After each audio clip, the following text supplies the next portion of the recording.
So, ganito rin ngayon sa Canada. Ngayon, mga kachorba, o tingnan nyo yung hangin. Tingnan nyo. Ang lakas din ng hangin.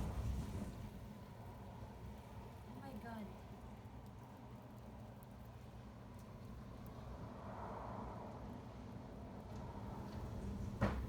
Yan. Tumba na yung mga ano namin, mga bakod.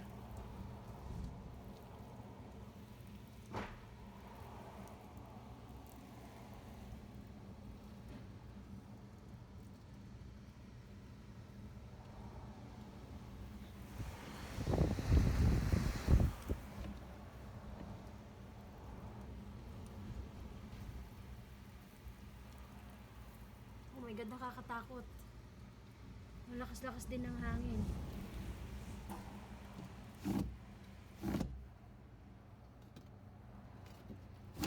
Maririnig nyo yung ano, yung hangin.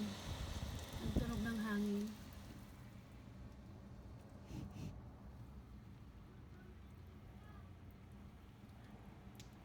Tumba na yung mga bakod namin, oh. Dito sa building, natumba na. Ang lakas ng hangin.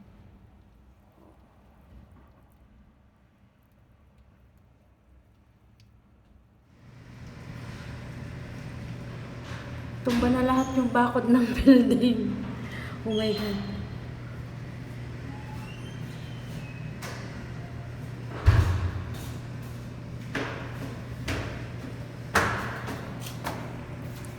Ano, parang ano, hindi naman siya mas malakas na ulan, pero ang lakas din ng hangin. Tingnan nyo yung ano.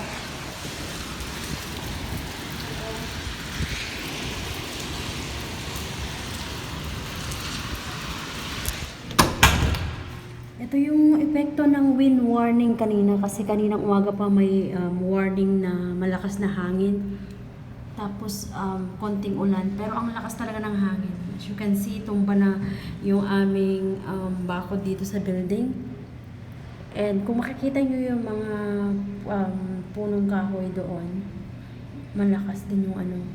Kanina may malakas din na ulan.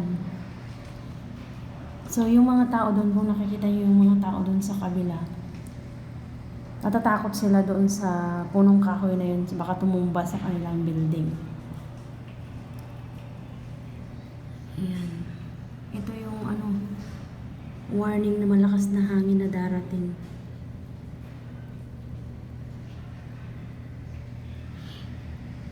Eh dito nga pa naman sa Canada, pagka ganyang malakas ang hangin, nakakatakot dahil yung mga punong kahoy ba hindi ganun katibay.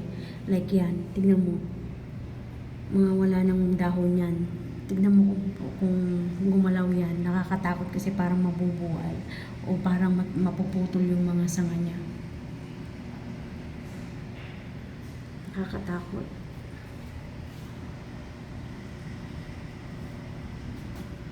Yan o, buwal na yung mga bakod o.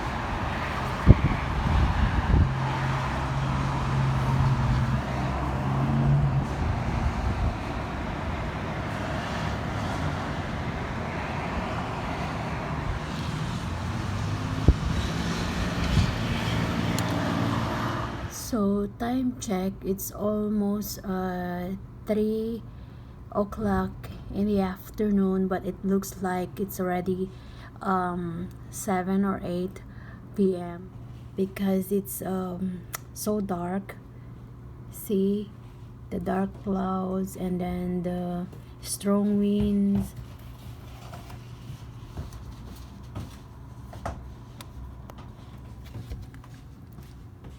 So yung warning ng strong winds is hanggang simula kaninang umaga hanggang mamayang gabi. So nakakatakot din kasi nga pag dito sa Canada, pag ganyang malakas na hangin, ang kinakatakutan nila is tornado. So, kung sa Pilipinas, ang kinakatakutan ay yung pagbaha at malakas na ulan at hangin. Dito naman, ang kinakatakutan nila pag may mga ganitong wind warning is yung pagkakaroon ng tornado. Pero so far, okay naman siya. Malakas nga yung hangin pero awa ng Diyos. Kahit madilim yung kalangitan, wala namang malakas na ulan. Kanina bumagsak lang yung ulan pero hindi siya ganun katagal at hindi din siya ganun kalakas masyado. So kung nakikita nyo, sumasayaw yung puno sa lakas ng hangin.